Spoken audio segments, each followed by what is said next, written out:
Hello everyone, welcome to our blouse design. आज मैं आप सभी के साथ प्रिंसेस कट ब्लाउज पैटर्न की कटिंग शेयर करने वाली हूँ। यहाँ पे मुझे ब्लाउज का पैटर्न कुछ इस तरह से चाहिए जिसमें जो मेरा बैक पार्ट रहेगा उसमें वी नेक रहेगा और बैक की साइड में मेरी बो आएगी। फ्रंट पार्ट का पैटर्न देख लेते हैं। तो फ्रंट पार्ट के पैटर्न में मेरा स्वीट हार्ट नेक रहने वाला है और प्रिंसेस कट रहेगा। तो चलिए इस ब्लाउज की कटिंग करते हैं। तो लाइनिंग वाले फैब्रिक को डबल फोल्ड करके मैंने बिछा लिया है और ऑन फोल्ड वाली साइड को मैंने अपनी तरफ रखा है। लेंथ कितनी है हमारी 14 है, उसमें 1 इंच प्लस करके निशान लगाएंगे 15 इंच पे। तो देखिए यहाँ पे मैंने 15 इंच पे निशान लगाया हुआ है। अब हम शोल्डर निकालेंगे। तो फुल शोल्डर का मेजरमेंट है मेरा 15 इंच। 15 का हाफ करके मैं यहाँ पे निशान लगाऊंगी। तो 15 का हाफ होगा मेरा 7.5 इंच। फुल शोल्डर निकालने के बाद अब हम निकालेंगे परफेक्ट शोल्डर। बैक पार्ट का जो वी नेक है ना, वो मुझे थोड़ा सा ब्रॉड चाहिए, तो उसी के अकॉर्डिंग हम शोल्डर देखेंगे। नेक डीप है मेरा 10 इंच और रेडी शोल्डर मेरा वही है 2.25 इंच का, तो उसके अकॉर्डिंग हम हमारा शोल्डर चार्ट देख लेंगे। तो वी नेक में जब नेक डीप हमारी 10 इंच रहेगी तो यहाँ से हम 1.6 इंच जितने शोल्डर माइनस कर देंगे। तो जितने आपने फुल शोल्डर निकाले होंगे ना, उसमें से आपको माइनस कर देना है 1.6 इंच। तो यहाँ से मैं माइनस करूंगी 1.6 इंच।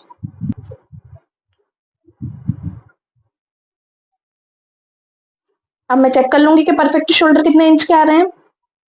तो यहाँ पे जो मेरे परफेक्ट शोल्डर आ रहे हैं वो 5.75 इंच के आ रहे हैं। अब मैंने आपको बताया ना, बैक पार्ट में मुझे वी नेक ब्रॉड चाहिए, तो यहाँ से मैं नेक की विड्थ रखूंगी 2.5 इंच। अगर आप नॉर्मल नेक बना रहे हो, राउंड नेक बना रहे हो, तो आपको इतना नेक की विड्थ रखने की जरूरत नहीं है। 2 से लेके 2.25 इंच तक आप रख सकते हो। निशान लगा लेंगे आर्म होल के लिए। तो चेस्ट का साइज है मेरा 36 को डिवाइड 6 करूंगी तो मेरा आएगा 6 इंच। यहाँ से भी मैं निशान लगाऊंगी 5.75 इंच पे। शोल्डर से आर्म होल वाली लाइन को मिला लेंगे और चेस्ट लाइन को स्ट्रेट कर लेंगे। अब निशान लगाएंगे चेस्ट के लिए। तो 36 को डिवाइड 4 करके मैं निशान लगाऊंगी 9 इंच पे। 1.5 इंच का सिलाई मार्जिन रख लेंगे। वेस्ट देख लेंगे हमारी कितनी है। तो वेस्ट है मेरी 32 इंच की, इसे भी मैं डिवाइड 4 करके निशान लगाऊंगी 8 इंच पे।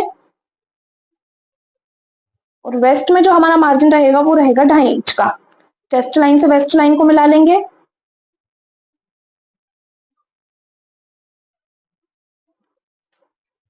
आर्म होल गहराई के लिए निशान लगाएंगे। तो बैक पार्ट में आपको ये निशान लगाना है 1 इंच पे और आर्म होल को 1/2 इंच माइनस कर देना है। अब कर्व को रखते हुए इसकी गोलाई दे देंगे।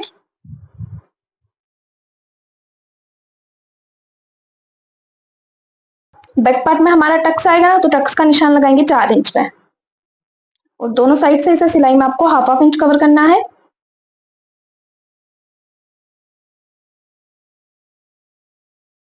बैक पार्ट में शोल्डर आर्म होल की मार्किंग मेरी कंप्लीट हो चुकी है। अब बची है नेक की मार्किंग।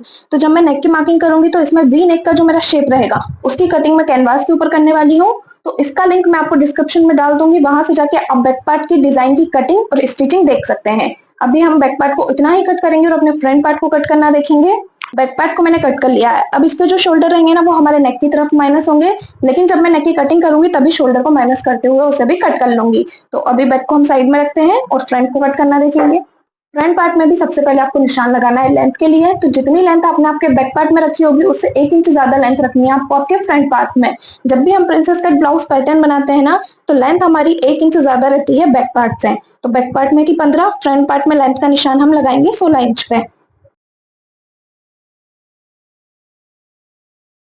लेंथ का निशान लगाने के बाद अब नीचे की तरफ से हम 0.25 इंच का हुकाई पट्टी के लिए मार्जिन ले लेंगे। हुकाई पट्टी का मार्जिन लेने के बाद निशान लगाएंगे शोल्डर के लिए। तो शोल्डर हमने बैक पार्ट में निकाले हुए हैं 5.75 इंच के। सेम इसी तरह से आर्म होल भी निकाले हैं हमने 6 इंच के। यहाँ से भी निशान लगाएंगे 5.75 इंच पे। शोल्डर से आर्म होल वाली लाइन को मिला लेंगे और चेस्ट लाइन को भी स्ट्रेट कर लेंगे। अब हम निशान लगाएंगे चेस्ट के लिए। तो फ्रंट पार्ट में जब भी हम चेस्ट के लिए निशान लगाते हैं, हमें 2 इंच की लूजिंग ऐड करनी होती है। आपको आपके चेस्ट का साइज देख लेना है। मेरे चेस्ट का साइज है 36, उसमें मैं 2 इंच प्लस करूंगी तो मेरा कितना हो गया 38। 38 को हम डिवाइड 4 करेंगे तो कितना आया 9.5 इंच। यहाँ से निशान लगाएंगे 9.5 इंच पे। 1.5 इंच का मैं सिलाई मार्जिन रखूंगी। नेक की विड्थ 2.5 इंच लेंगे। नेक लंबाई के लिए मैं निशान लगाऊंगी 7 इंच पे। यहाँ से भी मैं निशान लगा लूंगी 2.5 इंच पे और सबसे पहले आपको बना लेना है एक बॉक्स। फ्रंट का नेक मेरा स्वीट हार्ट नेक है, तो स्वीट हार्ट नेक का शेप देने के लिए सबसे पहले मैं इसका एक सेंटर निकालूंगी। ये जो बॉक्स बनाया है ना, इसका आपको एक सेंटर निकाल लेना है। सेंटर निकालने के बाद सबसे पहले आपको 0.25 इंच यहाँ से नेक को माइनस करना है, उसके बाद हाफ इंच स्टिचिंग का माइनस करना है। जितना बचेगा वहां तक आपको नेक का शेप देना है। तो इस तरह से हम शेप दे देंगे।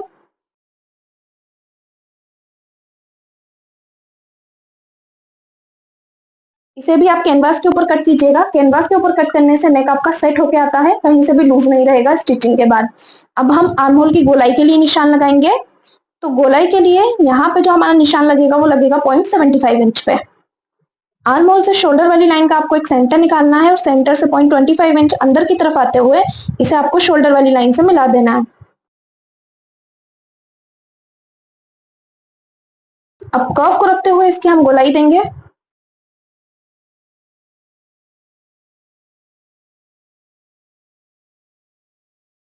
नेक की मार्किंग कर दी, आर्म होल की मार्किंग कर दी। अब ये जितना भी शोल्डर बचा है ना, इसका हम निकालेंगे एक सेंटर। इस तरह से इंच टेप को रखेंगे और इसका एक सेंटर निकाल लेंगे। सेंटर से निशान लगाएंगे शोल्डर टू एपेक्स के लिए। तो शोल्डर टू एपेक्स का मेजरमेंट है मेरा 9.25 इंच। इसमें हम सिलाई का हाफ इंच प्लस करके निशान लगाएंगे। तो यहां से मैं रखूंगी और निशान लगाऊंगी 9.75 इंच पे। अब हम निशान लगाएंगे एपेक्स टू एपेक्स के लिए। तो एपेक्स टू एपेक्स का जो मेरा मेजरमेंट है वो है 7 इंच। 7 का हम हाफ करेंगे तो कितना आएगा, 3.5 इंच। 3.5 इंच पे डायरेक्ट मैं यहाँ पे निशान नहीं लगाऊंगी। 0.25 इंच हम सिलाई मार्जिन निकालेंगे। तो एपेक्स टू एपेक्स में आपको 0.25 इंच प्लस करके निशान लगा लेना है। तो यहाँ पे मैं निशान लगाऊंगी 3.75 इंच पे। शोल्डर टू एपेक्स में हाफ इंच प्लस करना है, एपेक्स टू एपेक्स में 0.25 इंच प्लस करना है। अब यहाँ से मैंने निशान लगाया 3.75 इंच पे। नीचे की तरफ से मैं निशान लगाऊंगी 3.25 इंच पे। जितना आपने ऊपर निशान लगाया होगा ना, उसमें से हाफ इंच कम करके नीचे निशान लगाना होता है। इन दोनों लाइनों को हम मिला लेंगे। डॉट के लिए निशान लगाएंगे। तो ये निशान लगेगा मेरा यहाँ से 2 इंच पे और इसे भी क्रॉस में मिला लेंगे। अब ये जो डॉट पॉइंट है वो आपका सिलाई में जाएगा। तो नीचे की तरफ से सबसे पहले आपको 2 इंच माइनस करना है और वेस्ट के लिए निशान लगाना है। वेस्ट थी मेरी 32 की, तो मैं निशान लगाऊंगी 8 इंच पे और 1.5 इंच का सिलाई मार्जिन रखेंगे। चेस्ट लाइन से वेस्ट लाइन को मिला लेंगे। वेस्ट की तरफ डॉट पॉइंट की मार्किंग करने के बाद अब डॉट पॉइंट की मार्किंग होगी हमारी आर्म होल की तरफ, ताकि प्रिंसेस कट का शेप एकदम परफेक्ट आ सके। तो इसके लिए आपको चेस्ट लाइन के ऊपर इंच टेप को रखना है और निशान लगा लेना है 1 इंच पे। एक का हाफ करके वापस से हम साइड में निशान लगाएंगे हाफ इंच पे और इसको अपने एपेक्स पॉइंट से मिलाएंगे। मिलाने के बाद जैसे हमने वेस्ट वाला डॉट पॉइंट 2 इंच सिलाई में कवर किया है, वैसे आर्मोल वाले डॉट पॉइंट को हम 1 इंच सिलाई में कवर करेंगे। ये देखिए, यहाँ से मैंने निशान लगा लिया 1 इंच पे। अब इस लाइन को हम बाहर तक जाने देंगे। इस तरह से स्केल को रखेंगे, बाहर तक जाते हुए इस लाइन को आपको मिला लेना है। अब ऊपर वाली दोनों डॉट की लाइनों को हम नाप के देखेंगे कि ये लाइन हमारी बराबर आ रही है या नहीं आ रही। तो फर्स्ट वाली डॉट की लाइन मेरी रेडी हो रही है 5.5 इंच पे। दूसरी जहां भी 5.5 इंच पे रेडी हो रही होगी वहां पे मैं निशान लगा दूंगी। आर्मोल को हाफ इंच माइनस करेंगे और यहाँ पे बनाएंगे हम एक नया आर्मोल।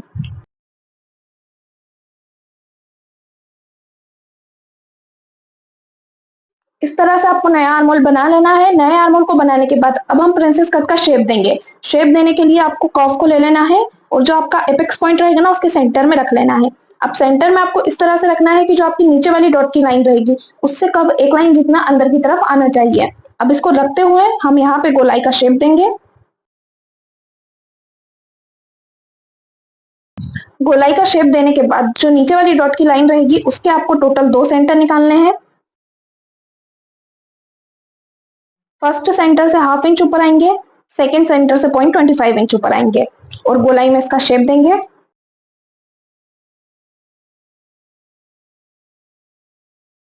देखिए, इस तरह से आपको नीचे की तरफ से शेप देना है। अब हम ऊपर की तरफ से शेप देंगे। तो जो नया आर्महोल बनाया है और जो आपका एपेक्स पॉइंट है वहां तक इंच टेप को रखना है और इसका एक सेंटर निकालना है। सेंटर से हम 0.25 इंच ऊपर की तरफ आएंगे और यहां से भी गोलाई में इसका शेप देंगे। तो फ्रंट पार्ट में आपको कुछ इस तरह से प्रिंसेस कट की गोलाई देनी होती है। अब हम प्रिंसेस कट के लिए मार्जिन लेंगे, क्योंकि 0.25 इंच सिलाई में आपका ये वाला पार्ट जाता है और ये वाला पार्ट भी आपका 0.25 इंच सिलाई में जाता है। तो हाफ इंच आपको बैक साइड से कपड़ा निकाल लेना है मार्जिन का।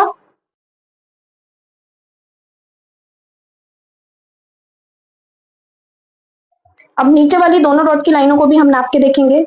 तो फर्स्ट वाली जो मेरी डॉट की लाइन है वो रेडी हो रही है 6.25 इंच पे, दूसरी जहां भी 6.25 इंच पे रेडी हो रही होगी वहां पे मैं निशान लगा लूंगी इस तरह से। अब फ्रंट में आपको 1 इंच ऊपर आना है और सेम बैक में भी 1 इंच ऊपर आना है। अब ये जो हम 1 इंच ऊपर आए हैं इसे हम अपनी डॉट की लाइन से मिलाएंगे इस तरह से। सेम फ्रंट में भी जो हम ऊपर आए ना उसे भी कर्व को रखते हुए क्रॉस में अपनी डॉट की लाइन से मिला लेंगे। फ्रंट में आप 1 से 1.5 इंच तक ऊपर आ सकते हो, जितनी गोलाई आपको चाहिए उसके अकॉर्डिंग निशान लगा सकते हो।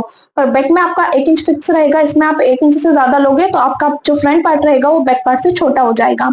तो यहाँ पे हमारी मार्किंग कंप्लीट हो चुकी है। अब जो हमारे शोल्डर रहेंगे उसे 0.25 इंच हम नेक की तरफ माइनस करेंगे। फ्रंट पार्ट की मार्किंग हमारी कंप्लीट हो चुकी है, फ्रंट को हम कट कर लेंगे।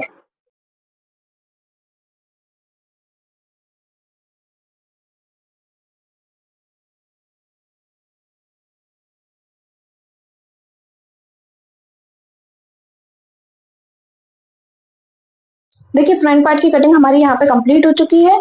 अब हमारी स्लीव बची है तो स्लीव को भी कट करना देखेंगे। मैं हर वीडियो में आपको स्लीव की कटिंग इसलिए नहीं बताती हूँ क्योंकि फिर वीडियो ज्यादा लंबा हो जाता है, लेकिन किसी किसी वीडियो में हम स्लीव की कटिंग कवर कर लेते हैं। तो जो आपका बचा हुआ फैब्रिक रहेगा ना लाइनिंग वाला, उसको आपको ले लेना है।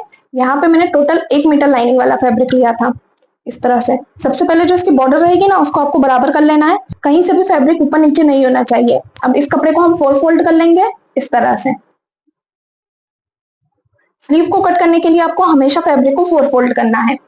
स्लीव में भी हम सबसे पहले निशान लगाते हैं लेंथ के लिए। तो जो मेरी स्लीव की लेंथ है वो है 10 इंच, 1 इंच प्लस करके मैं निशान लगा लूंगी 11 इंच पे। लेंथ का निशान मैंने लगा लिया है। अब आप देखेंगे कि यहाँ पे मेरा थोड़ा सा कपड़ा कम है, लेकिन उससे हमारा कोई फर्क नहीं पड़ेगा। दूसरा निशान लगाएंगे हम आर्महोल वाली लाइन के लिए। तो जब भी स्लीव की लेंथ 5 इंच से ज्यादा रहती है, आर्महोल की लाइन का निशान आपको लगाना होता है 4 इंच पे। तो देखिए 4 इंच पे निशान लगाऊंगी, तो यहाँ से हम रखेंगे इंच टेप को 11 इंच तक आपको रख लेना है और निशान लगाएंगे 4 इंच पे। या आप यहाँ से भी इसको नाप के देख सकते हैं, मेरा थोड़ा सा कपड़ा कम था इसलिए मैंने वहां से निशान लगाया। अब बैक पार्ट को लेंगे और आर्महोल को चेक करके देख लेंगे कि आर्महोल हमारा कितना आ रहा है। तो यहां से मैं सबसे पहले शोल्डर को माइनस करूंगी ½ इंच, इंच टेप को रखेंगे और इस गोलाई को चेक करके देख लेंगे। तो ये मेरा आ रहा है 8.25 इंच। अब डायरेक्ट हम 8.25 इंच पे निशान नहीं लगाएंगे, 8.25 में से हम माइनस करेंगे 0.75 इंच। तो मेरा कितना आया 7.5 इंच। यहां से मैं निशान लगाऊंगी 7.5 इंच पे। 1.5 इंच का सिलाई मार्जिन रखेंगे। फ्रंट गोलाई के लिए निशान लगा लेंगे। तो फ्रंट की जो मेरी गोलाई है वो है 12 इंच की। 12 को 2 से डिवाइड करके मैं निशान लगाऊंगी 6 इंच पे और यहाँ भी हम 1.5 इंच का सिलाई मार्जिन रखेंगे और इन दोनों लाइनों को मिला लेंगे। अब जो आपकी लेंथ की लाइन रहेगी उसे आपको आर्महोल वाली लाइन से इस तरह क्रॉस में मिला लेना है और इस लाइन के टोटल 2 सेंटर निकालने हैं। सेंटर निकालने के बाद जो आपका फर्स्ट वाला सेंटर रहेगा उससे 0.25 इंच आपको बाहर आना है, सेकेंड वाले सेंटर से 0.25 इंच अंदर जाना है और ये जो आपकी फिटिंग वाली लाइन रहेगी ना उससे बस एक लाइन जितना बाहर की तरफ जाने देना है इस तरह से। अब नीचे की तरफ से निशान लगा लेंगे 1 इंच पे, कर्व को लेंगे और तीनों पॉइंट को मिलाते हुए आपको इसकी गोलाई दे देनी है। तो स्लीव की गोलाई कंप्लीट हो चुकी है, स्लीव को हम कट कर लेंगे। फ्रंट गोलाई के लिए निशान लगाएंगे तो सबसे पहले जो स्लीव का सेंटर रहेगा उस पर आपको एक कट का निशान लगा लेना है। स्लीव को ओपन करके हम बिछा लेंगे। अब जो आपका फर्स्ट वाला सेंटर रहेगा ना उससे आपको 0.25 इंच अंदर की तरफ आना है और नीचे की तरफ से निशान लगा लेना है ½ इंच पे और इसकी गोलाई दे देंगे हम।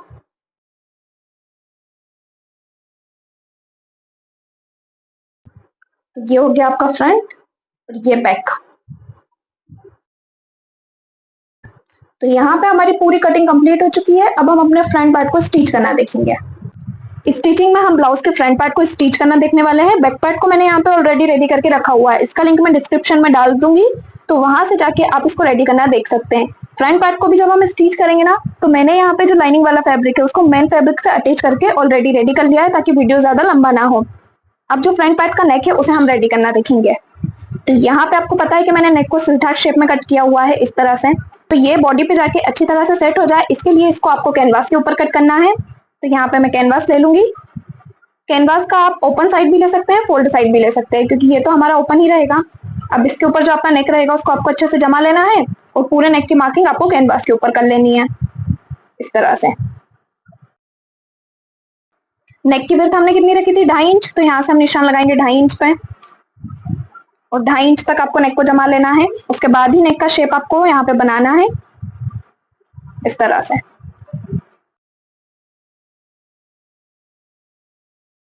तो यहाँ पे मैंने शेप बना लिया है नेक का। अब कैनवास को हम कट कर लेंगे। कट करने के बाद कैनवास को आपको 1 इंच या 1/2 इंच की दूरी से कट कर लेना है।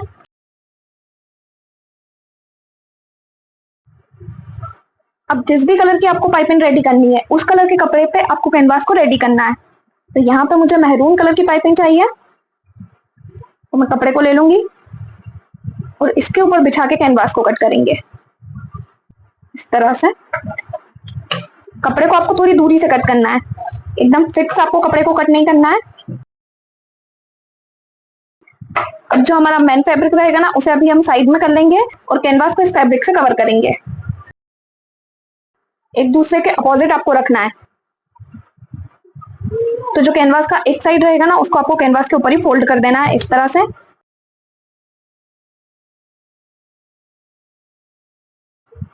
अब दूसरी साइड पे हम सिलाई लगा के पैक कर लेंगे। जितना भी एक्स्ट्रा फैब्रिक निकल रहा होगा उसको आपको कट कर लेना है। सेम इसी तरह से दूसरा वाला कैनवास भी रेडी कर लेंगे। तो देखिए यहाँ पे मेरे दोनों कैनवास रेडी हो चुके हैं। अब इसे हम हमारे नेक पे अटैच करेंगे। यहाँ पे फ्रंट वाला पार्ट ले लेंगे और इस तरह से आपको कैनवास को जमा लेना है। एकदम प्रॉपर सेट होके आपका कैनवास आना चाहिए।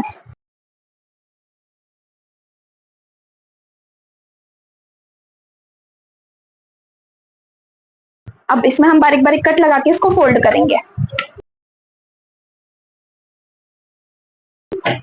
कट लगाने के बाद अब हम इसे फोल्ड करेंगे। तो मैं इसको पाइपिंग की तरफ फोल्ड करूंगी, यानी कि हल्का सा कैनवास मैं बाहर की तरफ रहने दूंगी इस तरह से।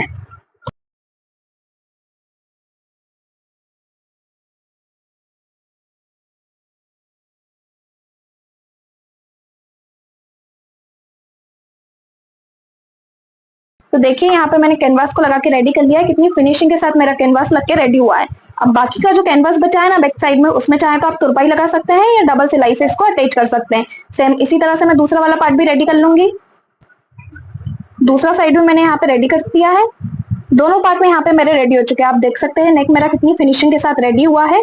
अब हम इसमें प्रिंसेस कट की सिलाई लगाएंगे। तो सिलाई लगाने से पहले मैं यहाँ पे पाइपिंग अटैच करूंगी। पाइपिंग अटैच करने के लिए यहाँ पे आपको एक और एक पट्टी रेडी कर लेनी है इस तरह से। इसको हम डबल फोल्ड करेंगे और एक पार्ट पे अटैच कर देंगे इस तरह से। इसको थोड़ा सा भी आपको नहीं खींचना है, बिल्कुल हल्के हाथों से इसको लगाते हुए जाना है। नीचे की तरफ से मेरा कपड़ा फोल्ड है तो पाइपिंग को भी मैं यहाँ पे फोल्ड कर दूंगी। अब इसमें हम कट लगाएंगे और इसको बाहर की तरफ फोल्ड कर देंगे इस तरह से। हल्का सा कपड़ा आपको बाहर की तरफ आने देना है।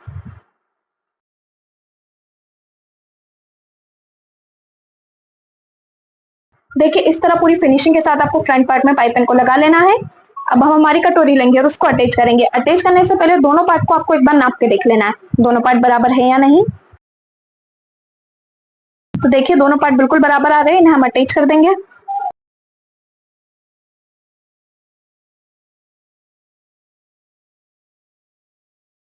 तो देखिए यहाँ पे मैंने एक पार्ट को रेडी कर लिया है। सेम इसी तरह से हम हमारा दूसरा वाला पार्ट भी रेडी कर लेंगे। तो दूसरे वाले पार्ट को मैंने यहाँ पे रेडी कर लिया है। इसमें मैं हुकाई की पट्टी लगाऊंगी। हुकाई की पट्टी लगा के रेडी करने के बाद आपको एक बार दोनों पार्ट को चेक करके देख लेना है दोनों बराबर है या नहीं। तो फ्रंट पार्ट की स्टिचिंग क्लियर हुई आपको कि किस तरह से कैनवास और पाइपिंग को रेडी करना है। अब बैक पार्ट को लेंगे और इनके शोल्डर अटैच करके फिटिंग डाल लेंगे।